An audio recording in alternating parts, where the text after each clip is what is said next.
Hey, my name is Juan. I help businesses scale with automation. And in this video, I will show you how you can be more efficient with your operations if you're using Make.com, which is formerly known as Integromat. And there are several ways you can be more efficient with operations. And what I will be showing you on this video is using filters, aggregators, outside processing, limits, scheduling, polling versus instant, prompting, and testing. So let's get started. So for this video, I created a spreadsheet in Google Sheets with tasks, and for the first automation, we just want to pull tasks that are due to date, and we want to send them over to yourself or to one of your team members via email. So we don't really need all of the tasks, we just want the ones with the due date today. So if we were not to use filters, which I will show in a second, we would pull all of the tasks and send all of them in a separate email, each to yourself or to your team member. So what we want to do is we want to create a filter, and in order to create a filter, we need to click on the link between the two modules, which is a Google Sheets search rows module and an Outlook sends an email module. And we want to create a filter, and it's best if we name it so we know what this filter does. So due date is today, and we're gonna take the due date from the spreadsheet and we're gonna give it a date equal to, and we're gonna use a formula. So let's add a format date formula, and inside we're gonna use the now, which actually pulls the date and time right now, but we only want the date, so we don't need the time. And we're gonna format it in the way that we want. So TD, which stands for days, slash, and then escape, because slash is a command in Make, slash escape, YY, and click on save. Okay, so let's test it. Let's run it once, see that everything is set up correctly. And as you can see, it used up two operations, one to pull all the data, and only the third one, which is this one, has passed through the filter because its date is today, the 26th of October 2025, and it sent an email with a task to myself currently. Okay, so it got the task and task due today. Let's go ahead and check the email, and as you can see, we got an email, update bids for the campaign, and as you can see, the task is update bids for the campaign. Perfect. Okay, so this is the first way you can save on operations. The second way you can save on operations is using aggregators. Now let's say that you've got more than one task that is due today. You don't want to send separate email for each task that is due today. You want to send one email summary with all the tasks that are due today. So how do we do that? So first of all, let's change this task to today and go back to this scenario. And in between these two modules, let's add a module and search for text aggregator. And in here, we want to write task and the task itself. Then we're going to use some HTML because we'll be writing an email. So just do this one, BR, this, the status of the task, and we're going to separate each task from the other by two new lines. So BR is actually a new line in HTML. So BR, and click save. Cool. Now let's send it. I already did a few tests here, but let's test it again. So run once. First of all, we need to configure the email module. So let's write a list of tasks and their status. And we're gonna use the text from the text aggregator module. I'm gonna send it to ourselves, click save, and run once. Cool. So it seems everything is okay. We got one operation here, one operation here, and one operation here. So let's go to Gmail, and it seems a new email has arrived. So let's see, looks good. Lists of tasks and their status. Task, okay, we need to do another BR over here, but it's fine. Task, create a new campaign. Status in progress. Task, update bits for the campaign. Status not started. Okay, so let's see. Create a new campaign, in progress. Update bits for the campaign, not started. Both of them due today. Perfect. So let's move on to the next one. So in the next case, we're going to use outside processing. So basically, we're going to process some information outside of Make to save on operations. So in this example, let's say that we got more than one team member. Okay, so this is the tasks for Ben. Let's actually call it Ben. We got another sheet called John. And let's change the name here to John. Perfect. So we don't want to go to each table and pull the tasks and then send them to the appropriate person. We actually want to unify them here in sheets. So I created another spreadsheet, another sheet that unifies them both into one spreadsheet using a formula, which you can see here. So it's basically it's filtering empty blank cells, and it's layering one array on top of the other. Okay, and an array is a list of values. So from here we can pull everything that our entire department has in terms of tasks, and each of them can keep adding tasks to their own table. And then we can process this information inside of Make without any additional changes inside of Make. Okay, perfect. So let's move on to the next one. Okay, so the next one is about limits. Okay, so some modules like search rows here help you limit the amount of results you get from your database. Okay, so maybe you've got a ton of tasks inside of Google Sheets, and you don't want to process too many tasks at once. You can actually set a limit. So whatever you want, you can set it to 20, and it will pull only the first 20 tasks that it finds. And this can limit the amount of operations that you use per automation run. So if this use case is relevant to you, you can use that as well. So let's move on to the next method that you can use to save on operations. Okay, so the next one is pretty straightforward, but some people might miss that out or not do it correctly. It's actually scheduling correctly. Okay, so for example, if you want to send a reminder of the tasks due today, you do not need to run this scenario every 15 minutes because those are wasted operations. You can set a schedule for each day, so every day at 9 p.m. Oh, 9 a.m. sorry.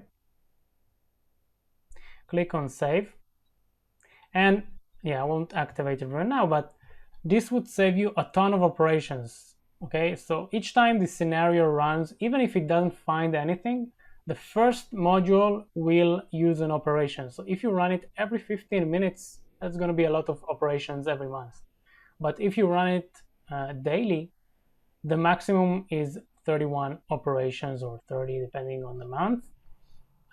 So yeah, that's really important. Very, very basic, but some people forget to do that. So let's move on to the next method to save on operations. So another way to save on operations is actually choosing between a polling trigger and an instant trigger.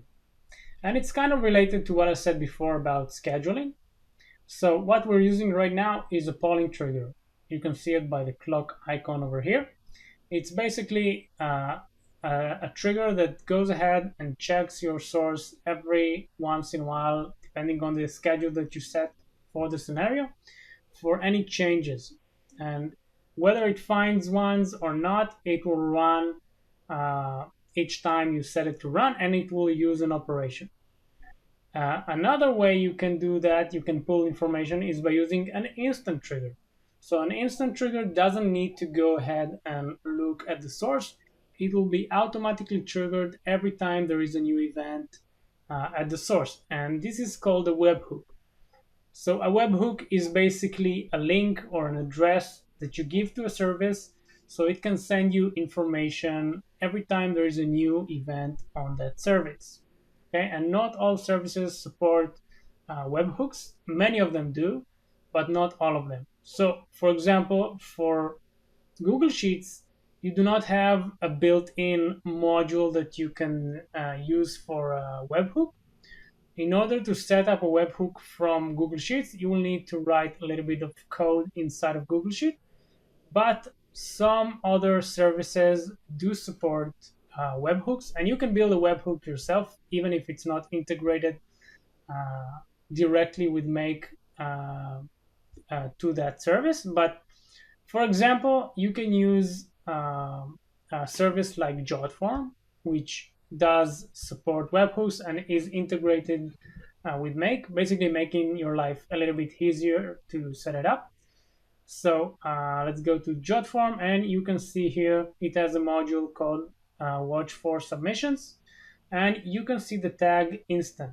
Okay, so basically every time a new form is submitted on JotForm, this scenario will be triggered, and the information from the form will be sent to the scenario, and it will activate the entire scenario. Okay. So first you will need to create a webhook, and then you will need to go to JotForm, for example. After you build the form, you can go to settings, integrations, go to webhooks over here, and just input the webhook that you got. So it's a link, basically. You input the link, you save it, and you got yourself a webhook set up. Okay, so so you choose between polling triggers and webhooks depending on different stuff, but the amount of information that you get. So, for example, in our scenario, it doesn't make sense to poll the tasks every 5 minutes, but maybe we want to receive an email every time a new urgent tasks is inserted to Google Sheets. So in that case, if it's urgent for us, we might want to use an instant trigger instead of a polling trigger. Okay, so I hope this was easy to understand, and let's move on to the next one. So the next thing that I'm going to talk about is using AI in your automations, and this works differently than traditional automations because you're paying directly for the usage of the API to the service supplier. So, for example, OpenAI. You could connect your OpenAI account. It's not ChatGPT, it's OpenAI platform to Make, and you pay directly to them. Okay, so each time you use the AI, it's one operation in Make, but you also pay for tokens. Okay, the amount of tokens that you used, and this depends on different stuff. Okay, so let me go over it. So for in this case, usually AI it's used for more complicated cases, but let's just set it aside for a moment. We want this AI to write a nicely formatted email for us. Okay, So we added an OpenAI module.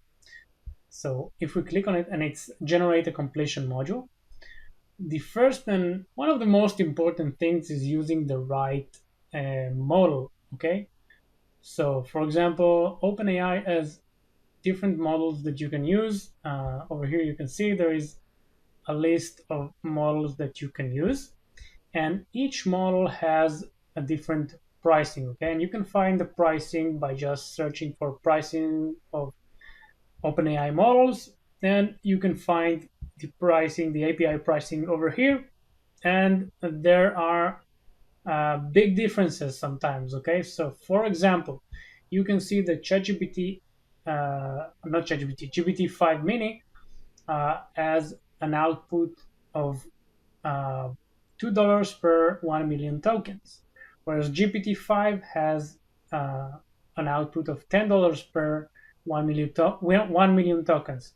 So that means you will pay $10 for each million tokens. Okay, and that could go a lot more than that. Okay, so GPT-5 Pro, you will pay $120 per 1 million tokens. Okay, so there are huge differences sometimes. Okay, so be careful what model you use. I suggest you go ahead and check their pricing online. Usually it's not very expensive unless you're using the more sophisticated models, and you don't always need to use the more sophisticated models. You can use very, very cheap models to get to achieve your goals. Okay, so for example, I can use GPT-5 Mini here. Okay, and it's pretty cheap. And what we're gonna do is we're gonna give it a prompt. Okay, so there are several types of prompts.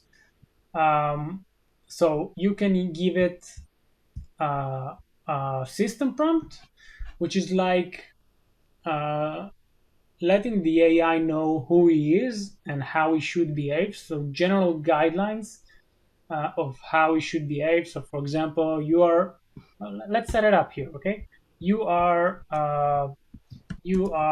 a professional VA helping us keep track of our tasks. Your objective is to write professional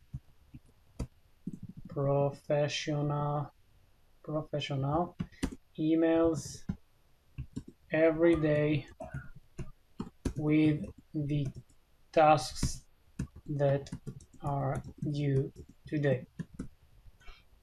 Okay,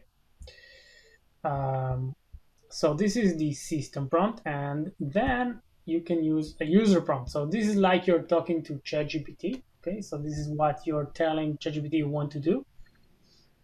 So we'll tell him, please write a professional looking email with today's tasks and their status.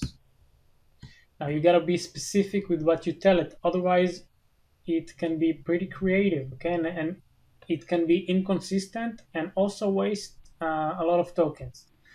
So we're gonna tell him that we wanted to do not write a subject because we're gonna insert it ourselves. Only write the body and format it in HTML to make it look nice. Please do not use any names or sign-offs. Sign-offs, yeah? No. Any names, and return the task and status. For example, hi, these are today's tasks. Task name, task task status. Yeah, it's very good to add examples. It really helps him understand what you want. Let's start with that and see what it gives us. Okay, so let's run it once. So you can see it's thinking right now. Okay, so it completed. Let's go ahead and see if we got the email. So we got a new email. Let's see what it wrote. Oh, wow. Okay, so it looks beautiful. Is it what we want? Let's see. So, hello, these are today's tasks. Task status, task name. Prepare monthly report. Oh, sorry, we didn't give it we didn't give it the task that the text from the text aggregator, so let's add that. Please write professional looking emails with today's tasks. Use this text to know what are today's tasks, and then we insert the text aggregator's tasks, save it, and run it again. Okay, it completed. Let's hope this time it's better. Okay, hi, these are today's tasks. Task name, task status, create a new campaign in progress. Please let me know if you like any updates or changes to priorities. Best regards. Okay, so pretty good. We can tell it to remove this. For example, we don't need it because there is no back and forth with the AI. But as you can see, it formatted this email pretty nicely and it's pretty concise. So yeah, it's really important to be as specific as you can with the AI. Also, actually, something I didn't touch on is the settings here. Okay, so you can set the maximum output tokens that you want the AI to return in its answers. Also, you can play around with more settings here.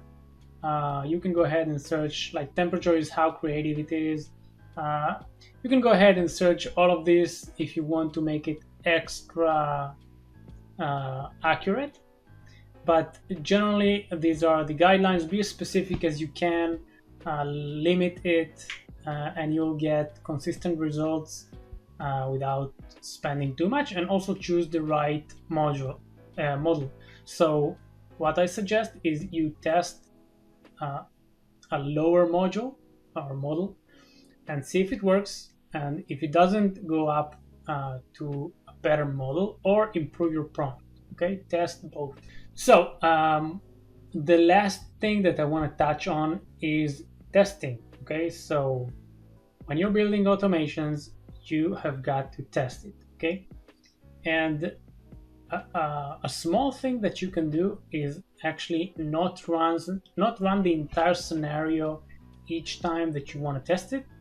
You can actually run each module separately. Okay, so you can right click on a module and run only this module. Okay, and when you're testing, especially if these are big scenarios, this could save you a lot of operations. Okay, you can run individual scenarios, individual modules without running the entire scenario each time that you're testing. Okay, so yeah, this is it, guys. I hope this information was useful to you, and I hope you can save a lot of operations using these methods. Obviously, if you have any questions, just leave them down in the comments. and I will answer them. I will try my best to answer them. If you want to work with me, if you need me to build any automations for you, just reach out. I've got my email in the description as well, and you can schedule a call. Yeah, and I will see you on the next video, guys. Bye bye.